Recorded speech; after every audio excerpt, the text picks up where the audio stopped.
కానీ మీలాంటి వారి రాక్షసత్వానికి బలైన ఆడది పాషాణం అవుతుంది.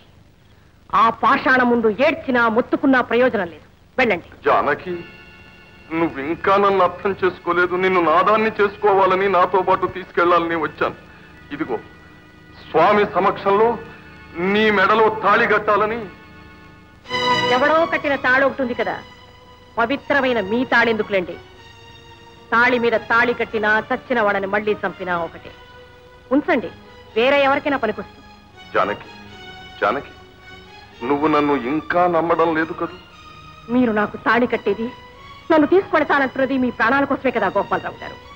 ఇది నా మెడలో కట్టేస్తే నేను మీకు భార్యనైపోతాను. మిమ్మల్ని చంపేస్తే నేను విధవనైపోతాను.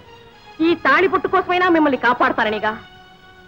తాళి ఎవరు కట్టినా, బొట్టు ఎవరు పెట్టినా నేను తీసేది మాత్రం మీరు పోయిన తర్వాతనే. జానకి, కానీ నాకు వాటితోనే పోవాలనే ఆశ.